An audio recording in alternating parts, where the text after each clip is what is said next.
Keep the Aspidistra Flying, by George Orwell. Chapter 12. Ravelston wanted to say goodbye outside the registry office, but they would not hear of it, and insisted on dragging him off to have lunch with them. Not at Modigliani's, however.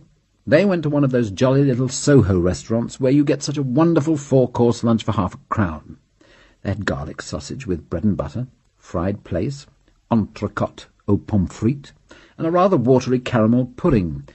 Also a bottle of Medoc Superieur, 3 and 6pence the bottle. Only Ravelston was at the wedding. The other witness was a poor, meek creature with no teeth, a professional witness whom they picked up outside the registry office and tipped £0.50. Julia hadn't been able to get away from the tea shop, and Gordon and Rosemary had only got the day off from the office by pretexts carefully manoeuvred a long time ahead. Nobody knew they were getting married, except Ravelston and Julia. Rosemary was going to go on working at the studio for another month or two.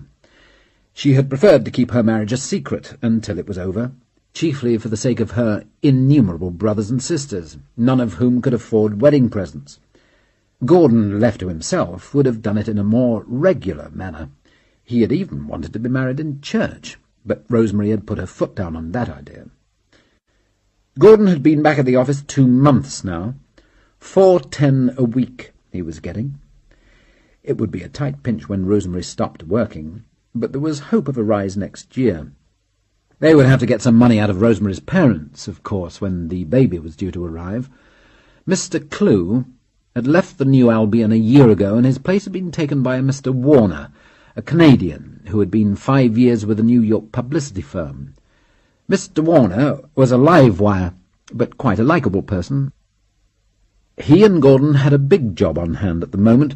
The Queen of Sheba Toilet Requisites Company was sweeping the country with a monster campaign for their deodorant April Dew. They had decided that BO and halitosis were worked out, or nearly, and had been racking their brains for a long time past to think of some new way of scaring the public. Then some bright spark had suggested, what about smelling feet? That field had never been exploited and had immense possibilities. The Queen of Sheba had turned the idea over to the New Albion. What they asked for was a really telling slogan, something in the class of night starvation, something that would rankle in the public consciousness like a poisoned arrow. Mr. Warner had thought it over for 3 days and then emerged with the unforgettable phrase, PP. PP stood for pedic perspiration. It was a real flash of genius, that it was so simple and so arresting. Once you knew what they stood for, you couldn't possibly see those letters PP without a guilty tremor. Gordon had searched for the word pedic in the Oxford Dictionary and found that it didn't exist. But Mr. Warner had said, hell, what did it matter anyway? It would put the wind up them just the same. The Queen of Sheba had jumped at the idea, of course. They were putting every penny they could spare into the campaign. On every hoarding in the British Isles, huge accusing posters were hammering PP into the public mind. All the posters were identically the same. They wasted no words, but just demanded with sinister simplicity, PP. What about you? Just that. No pictures, no explanations. There was no longer any need to say what PP stood for. Everyone in England knew it by this time. Mr. Warner, with Gordon to help him, was designing the smaller ads for the newspapers and magazines.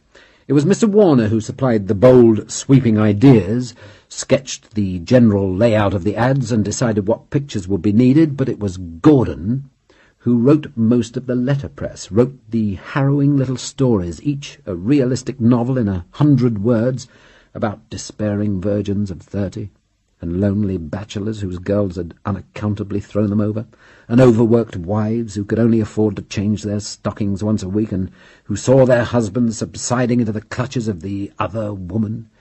He did it very well. He did it far better than he had ever done anything else in his life. Mr. Warner gave golden reports of him. There was no doubt about Gordon's literary ability. He could use words with the economy that is only learned by years of effort. So perhaps his long, agonizing struggles to be a writer had not been wasted after all. They said goodbye to Ravelston outside the restaurant. The taxi bore them away. Ravelston had insisted on paying for the taxi from the registry office, so they felt they could afford another taxi. Warmed with wine, they lolled together in the dusty May sunshine that filtered through the taxi window. Rosemary's head on Gordon's shoulder, their hands together in her lap. He played with the very slender wedding ring on Rosemary's ring finger. Rolled gold, 5 and 6pence. It looked all right, however. "I must remember to take it off before I go to the studio tomorrow," said Rosemary reflectively. "To think we're really married. Till death do us part. We've done it now, right enough. Terrifying, isn't it? I expect we'll settle down all right, though, with a house of our own, and a pram, and an Aspidistra." He lifted her face up to kiss her. She had a touch of makeup on today, the first he had ever seen on her, and not too skilfully applied. Neither of their faces stood the spring sunshine very well. There were fine lines on Rosemary's, deep seams on Gordon's. Rosemary looked 28, perhaps. Gordon looked at least 35. But Rosemary had pulled the 3 white hairs out of her crown yesterday. "Do you love me?" he said. "Adore you, silly." "I believe you do. It's queer. I'm 30 and moth-eaten." "I don't care." They began to kiss, then drew hurriedly apart as they saw 2 scrawny, upper-middle-class women in a car that was moving parallel to their own, observing them with catty interest. The flat off the Edgware Road wasn't too bad. It was a dull quarter and rather a slummy street, but it was convenient for the centre of London. Also it was quiet, being a blind alley. From the back window, it was a top floor, you could see the roof of Paddington Station. 21 and 6 a week, unfurnished. 1 bed, 1 reception, kitchenette, bath with geyser, and WC. They had got their furniture already, most of it on the Never Never. Ravelston had given them a complete set of crockery for a wedding present, a very kindly thought, that. Julia had given them a rather dreadful occasional table, veneered walnut with a scalloped edge. Gordon had begged and implored her not to give them anything. Poor Julia.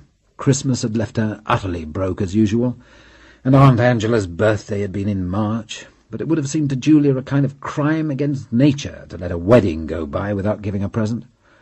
God knew what sacrifices she had made to scrape together 30 bob for that occasional table.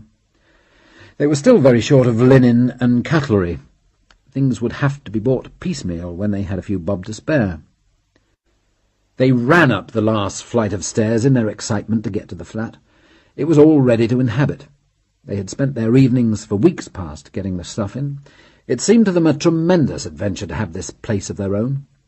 Neither of them had ever owned furniture before. They had been living in furnished rooms ever since their childhood.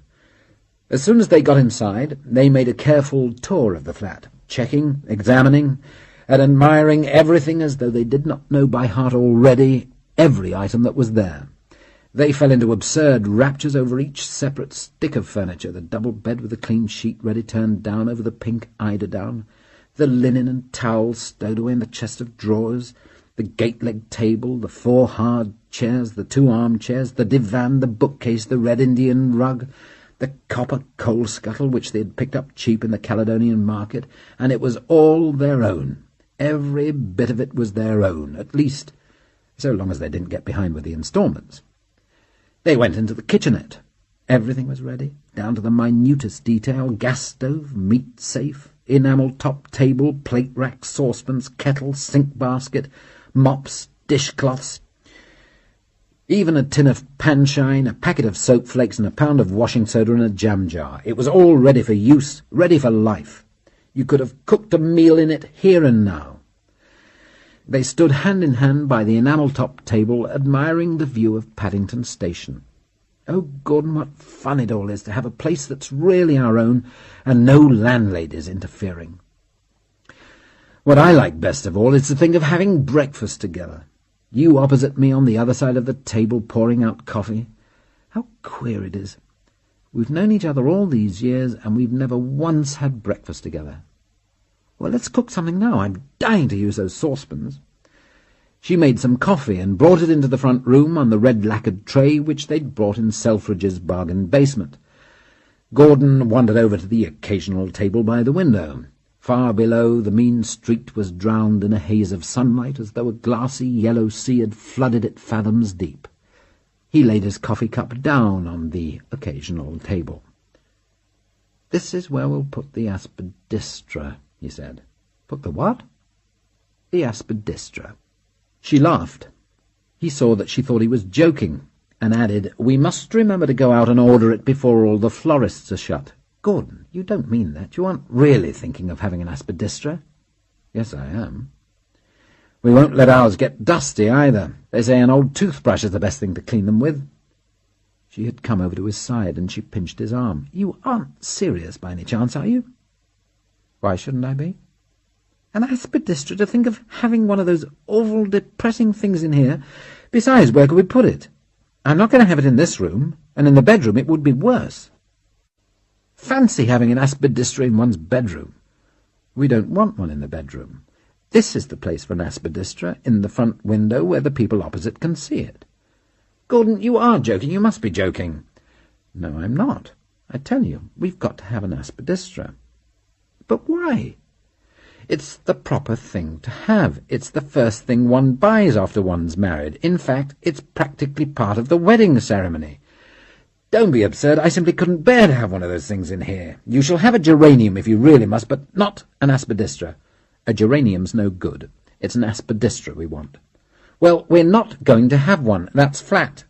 "Yes, we are. Didn't you promise to obey me just now?" "No, I did not. We weren't married in church." "Oh, well, it's implied in the marriage service, love, honour and obey and all that." "No, it isn't. Anyway, we aren't going to have that Aspidistra." "Yes, we are." "We are not, Gordon." "Yes, no, yes, no." She did not understand him. She thought he was merely being perverse. They grew heated, and according to their habit, quarrelled violently. It was their first quarrel as man and wife. Half an hour later, they went out to the florist's to order the Aspidistra. But when they were halfway down the first flight of stairs, Rosemary stopped short and clutched the banister. Her lips parted. She looked very queer for a moment. She pressed a hand against her middle. "Oh, Gordon." "What?" "I felt it move." "Felt what move?" "The baby. I felt it move inside me." "You did?"